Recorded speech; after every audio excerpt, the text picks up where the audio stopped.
আজকে আমার ছোট্ট ভাগ্নিটা বায়না ধরলো যে সে শিশু পার্কে যাবে। তো কি আর করার, যেমন কথা তেমনই কাজ, ওকে নিয়ে চলে গিয়েছিলাম কেরানীগঞ্জে জলপরি শিশু পার্কে। আর পার্কটা দেখে আসলেই খুবই ভালো লেগেছে, কারণ এটা ছোটোখাটো পার্ক হলেও খুবই সুন্দর ছিল আর অনেকগুলো রাইড ছিল। পার্কটাতে ঢুকতে কিন্তু আমাদের কোনো টাকাই লাগেনি, মানে আপনারা বিনামূল্যে পার্কে প্রবেশ করতে পারবেন।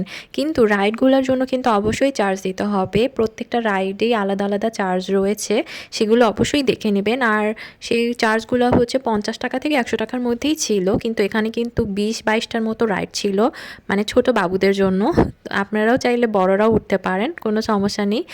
আমরা যেহেতু ঠিক দুপুর টাইম এসেছিলাম, এই জন্য পার্কের ভিতরে কোনো মানুষ ছিল না, 2-1জন ছিল। বাট আমরা যখন বের হয়ে আসছিলাম তখন অনেক মানুষ আসছিল ভিতরে। পার্কটা কিন্তু খুব কালারফুলভাবে ডেকোরেশন করা ছিল, মানে দেখে খুবই চমৎকার লাগছিল। দেখতেই পাচ্ছেন এটা ছিল টিকিট কাউন্টার, আর এখানে আপনারা টিকিট প্রাইসগুলো সব দেখতে পাবেন, যে কী কী রাইড আছে এবং সেগুলোর প্রাইস কত। আর এইভাবে ডেকোরেশনটা করা ছিল, এখানে একটা জলপরি মতো বানানো ছিল, এটাকে আমার খুবই ভালো লাগছিল। এছাড়া নাগরদোলা ছিল, তারপরে দোলনা ছিল, অনেক কিছুই ছিল। আর এখানে ছিল কিডস জোন, এখানে মেবি আলাদা চার্জ দিয়ে ঢুকতে হবে। আর এখানে অনেকগুলো ছোট ছোট রাইড আছে যেগুলো একদম ছোট্ট বাচ্চাদের জন্য, আর এগুলো কিন্তু অনেক সেফ। তো আপনারা নিশ্চিন্তে আপনাদের বাচ্চাদেরকে এখানে নিয়ে আসতে পারবেন। এই পার্কে আসতে গেলে আপনারা ফার্স্টে মোহাম্মদপুর বাস স্ট্যান্ড পর্যন্ত চলে আসবেন, দেন ওখান থেকে একটা রিক্সা বা সিএনজি যে কোনো কিছু ভাড়া করে এখানে চলে আসতে পারেন। আর জায়গাটার লোকেশনটা আপনারা ম্যাপে দেখে নিতে পারবেন। আর এমনিতেও জায়গাটার নাম ছিল মধু সিটি, মানে এইটা বসিলা ব্রিজ পার হয়ে ঘাটারচর এলাকার মধ্যে পড়ে। তো যে কোনো রিক্সাওয়ালাকে বললে আপনারা এখানে চলে আসতে পারবেন খুব ইজিলি। আর এটা একদম মেন রোডের পাশেই ছিল। আমরা ফার্স্টে পুরো পার্কটা ঘুরে দেখি, আর দেখার পরে দেন আমরা ঠিক করি কোন কোন রাইডে উঠবো। তো যেহেতু খুব বেশি মানুষ ছিল না, তো আমরা ঠিক করি যে ফার্স্টে দুজন মিলে দোলনাতে উঠবো, মানে আমি আর আমার ভাগ্নি। তো আমরা হচ্ছে ওখানে টিকিট কাউন্টার থেকে 50 টাকা করে দুইটা টিকিট কিনে নিলাম, দেন হচ্ছে দোলনায় চড়লাম।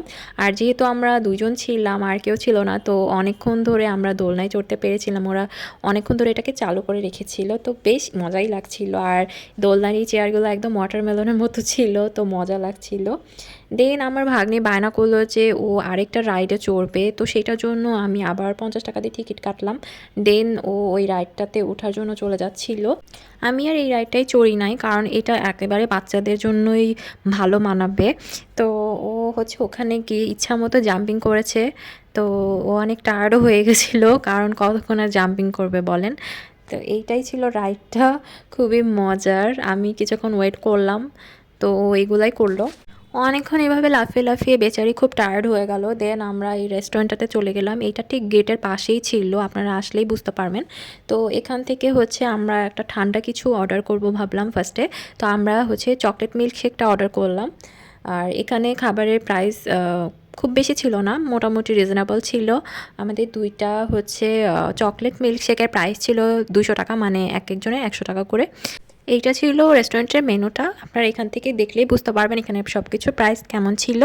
আর মিল্কশেকটা খুব তাড়াতাড়ি চলে আসলো, উনি খুব তাড়াতাড়ি বানিয়ে আমাদেরকে দিয়ে দিলেন, বেশি সময় লাগলো না।